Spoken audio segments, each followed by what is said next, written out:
Super Saravana ஸ்டோர்ஸ்ல சம்மருக்கு ஆடைகள் வாங்கும் போது அவுட்டோர் கேம்ஸ் ஃப்ரீ.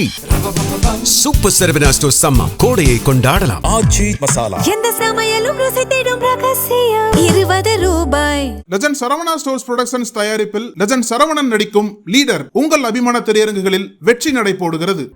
மனித வரலாற்றில் முதன்முறையாக 1969ஆம் ஆண்டு அப்போலோ 11 என்ற விண்கலம் மூலமாக Neil Armstrong, Buzz Aldrin, Michael Collins என்ற மூவர் கொண்ட குழு ஜூலை 20ஆம் தேதி நிலவை சென்றடைந்தனர்.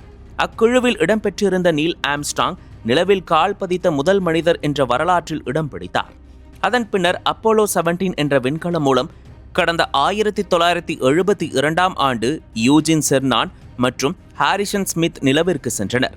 இதற்கு பிறகு சுமார் 52 ஆண்டுகளாக மனிதர்கள் யாரும் நிலவின் தரைப்பரப்பில் கால் வைக்கவில்லை.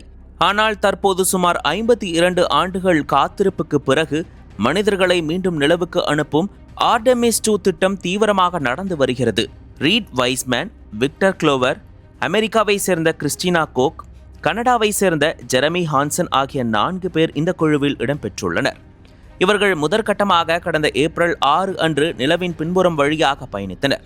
இதன் மூலம் பூமியிலிருந்து சுமார் 2,52,756 மைல்கள் தூரம் பயணித்து மனித விண்வெளி வரலாற்றில் மிக நீண்ட தூரம் சென்றவர்கள் என்ற புதிய உலக சாதனையை படைத்துள்ளனர்.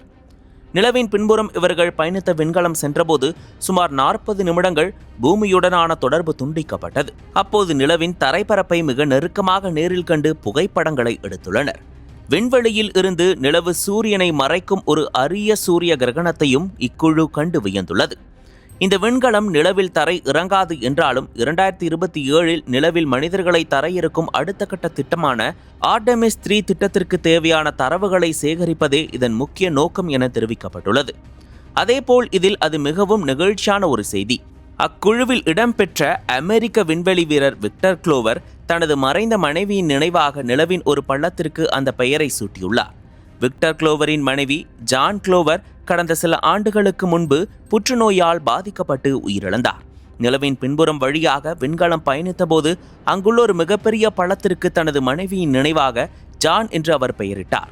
நிலவின் தரைப்பரப்பை மிக அருகில் கண்டபோது மரணமில்லாத அன்பின் அடையாளமாக இந்த பெயரை இங்கே விட்டு செல்கிறேன் என்று அவர் உருக்கமாக தெரிவித்துள்ளார். இந்நிலையில் 10 நாட்கள் நிலவு பயணத்தை வெற்றிகரமாக நிறைவு செய்து ஓரியன் விண்கலம் மூலம் வீரர்கள் பூமிக்கு திரும்பியுள்ளனர். இவ்விண்கலம் அமெரிக்காவில் பசிபிக் பெருங்கடலில் வெற்றிகரமாக தரையிறங்கியது. வீரர்கள் பத்திரமாக பூமி திரும்பி இருக்கும் நிலையில் இது ஆர்டெமிஸ் 3 திட்டத்திற்கான அடுத்த கட்ட நம்பிக்கையை கொடுத்துள்ளது.